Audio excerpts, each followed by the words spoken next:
ቤተሰብ እንዴት ናችሁ? ዛሬ እንግዲህ ይዤላችሁ የመጣሁትን ምን እንደሆነ አታውቅም። ይወቁ እንግዲህ ቤዛና ኤዱ በአንድ ላይ በአንድነት አንድ ነገር ይዘው መጠዋል ማለት ነው። በጣም ደስ የሚል ነገር ነው የእውነት። በእርግጥ ቤዛና ኤደን ምንም የሚያገናኛቸው ነገር አልነበረም ማለቴ ያው ኤፍሬም ነው። ኤፍሬም ጋር ችግሮቻቸውን መፍታት ይችላሉ እንጂ ሁለቱም የሚያጨቃጭቃቸው የሚያከራክራቸው ነገር ቤዛ ለኤደን ጥያቄ፣ ኤደን ለቤዛ ጥያቄ ማቅረብ ምንም አይችሉም ነበር። ለምን? ምንም ነገር አያውቁም። እሷም አታውቅም እሷም አታውቅም እና የማይተዋወቁ ልጆች ነበሩ። ግን ድንገት ተገናኝተው ተጋጭተው ነበረ። በዛም እንደዛ የሆነበት ምክንያትም እንግዲህ በኤፍሬም ነው። ኤፍሬም የኔ ነው በማለት ነው እና ብቻ ኤደንም ጥሩ ያልሆነ ንግግር ተናግራት ነበረ ቤዛን። እውነት ለመናገር መጀመሪያ እንደ ሴት ልረዳት እየሞከርኩ ነው ብላለች። ነገር ግን አልናገረም ስትል ይሄኔ እኮ ምንም የያዘችው እውነት የለም ዝም ብላ አንተ ጋር ለመምጣት ነው ይሄን የፈጠረችው እንትን ነው ምናምን ብላ በጣም ደስ የማይል ንግግር ተናግራት ነበረና አሁን ላይ እንግዲህ ሀዘን ውስጥ መሆኗን ስትረዳ እንግዲህ በዚህ መልኩ ተገናኝተው እያወሩበት ይገኛሉ ማለት ነው። ቤዛም ወደ ኤፍሬም ተመልሳለች። እንግዲህ እንደሚታወቀው ኤዱም ደግሞ እንግዲህ የራሷን አፍቃሪ የራሷን ሰው አግኝታለች ብዬ ነው የማስበው። አንዳንዴ እንደነገርኳችሁ የምንወደውን ስንከተል የሚወደንን እናጣለን የሚባለው ይናና ብቻ ሁለቱም ያጣላቸው ነገር የለም፣ ግን ተጋጭተው ነበር። ኤደንም ባለመረዳት ያልሆነ ነገር ተናግራት ነበረ፣ በማያገባት በማይመለከታት ነገር ማለት ነውና ዛሬ ላይ ግን እንግዲህ ከጥፋቷ ታርማ ወይም ደግሞ ጥፋቷ ገብቷት ሀዘን ላይ መሆኗን አይታ ተረድታት እንግዲህ ወደ እንደምታያት ወደ ቤዛ መጣለች እና ቤዛ ጋር አዲስ ነገር ይዘውልን መጥተዋል። እንደዚህ ነው መሆን ያለበት ብዬ ነው የማስበው። እንደ ሰው ማሰብ አለብን። አንድ ሰው የሆነ ነገር ሲሆን የሆነ ነገር ሲደርስበት የሆነ ነገር ፊቱ ላይ ስናነብበት ያንን ሰው ለመረዳት ነው መሞከር ያለብን። ለምን ሰው ዛሬ አንድ ሰው በቃ ተጎዳው የሆነ ነገር ተረዱኝ ብሎ ሲመጣ እኛ ጸጥ ብለን አንረዳህም ብለ ነው ከዛ ደግሞ እኛ ነገ የሆነ ነገር ሲደርስብን የሆነ ሰው ለምን አልተረዳኝም ብለን ፈጣሪንም ሰውንም ማማረር የለብንም አይደል? ሰው የዘራው ነው የሚያጭደው። ስለዚህ አንድ ሰው የሆነ ነገር እርዳታ ባስፈለገው ጊዜ ጉዳቱን ለማወቅ ራሱ ጥያቄ ራሱ መጠየቅ፣ ምን ሆንሽ፣ ምን አጋጠመሽ ብለን ጥያቄ መጠየቅ አለብን ከጎናችን ያሉት ሰዎችና በደፈናው በጣም በቃ ፈርዳባት ነበር። ባጭሩ ያሳለፈችው ምን ይሁን ሳታቅ ግን በጣም ፈርዳባት ነበረ።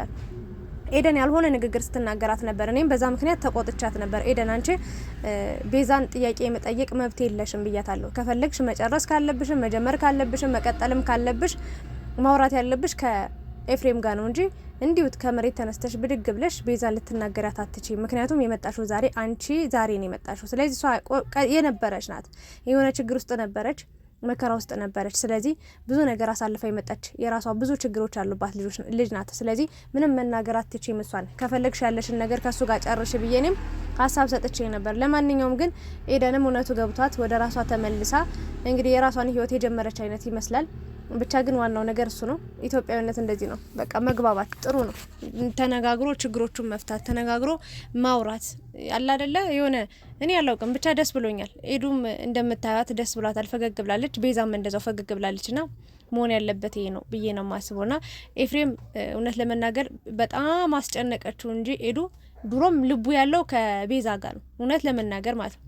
አንድ ያኔ እንዳያት ልፍ ሲል ነው ያያት። ያኔ ጀምሮ ነው ልቡ እዛ ውስጥ ቀርቶ በቃ በአፋልጉኝ በቃ ማለት በቃ የብዙ ጊዜ በጣም ይፈልጋት ነበረ። ቤዛን ካስታወሳችሁ በጣም ብዙ ጊዜና ሩታ አብርሽ ሳይቀሩ ሀይሚ ራሷ ሳትቀርብ አካችሁ ያለችበትን የምታውቀው ወይ ደግሞ አንቺ ደግሞ ይሄንን ቪዲዮ ካየሽ እባክሽ ነው ይለት ኤፍሬም በጣም ነው የሚፈልግሽ ብላ በጣም በቃ በእግር በፈረስ ስታስፈላልጋት የነበረውና ድንገት ደግሞ እንዳያችሁት እንደሰማችሁት እንግዲህ አብርሽ ይዟት መጣ ማለት ነውና ከዛ በጣም ሲያያት በጣም ነው ደስ ያለው።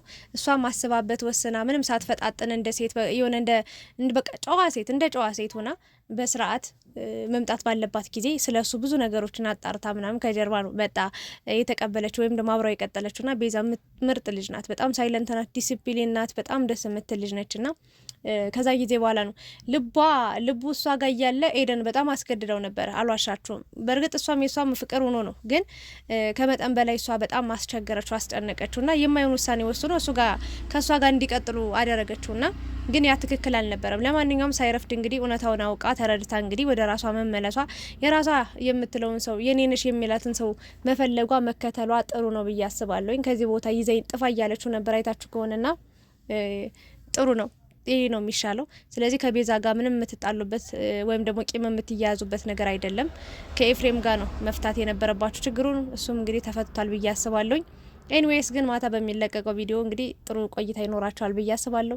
አብራችሁ ስለነበራችሁ ከልብ አመሰግናለሁ። ሁለታቸውም እንደዚህ ፈገግ ብሎ ሳይ በጣም ነው ደስ ያለኝ። በእውነት ለሁለቱም መፍረድ አልቻልኩም ነበር፣ ግን ጥፋቱን እያረኩት የነበረው ወይ ደግሞ ጥፋቷ እየታየኝ የነበረው ጎልቶ የኤደን ነበረና ተይ እንደዚህ አትሁኝ እያልኳት ነበረ። ለማንኛውም አንድ ላይ ስለመጡ ደስ ብሎኛል። እንደገናም የሚፈልጉትን ሰው የራሳቸው የሚሉትን ሰውም ስላገኙ ስለያዙም ደስ ብሎኛል ማለት ነው። ውዴ ቻናሌ ቤተሰቦቼ የእስልምና እምነት ተከታይ የሆናችሁ እህቶቼ ወንድሞቼ እንኳን አደረሳችሁ። ኢድኩም ሙባረክ ብያለሁ ሁላችሁንም እና ስለነበረን ቆይታ ከልብ አመሰግናለሁ። ላይክ፣ ሼር፣ ሰብስክራይብ ማድረግ አትርሱ። አመሰግናለሁ። ቻው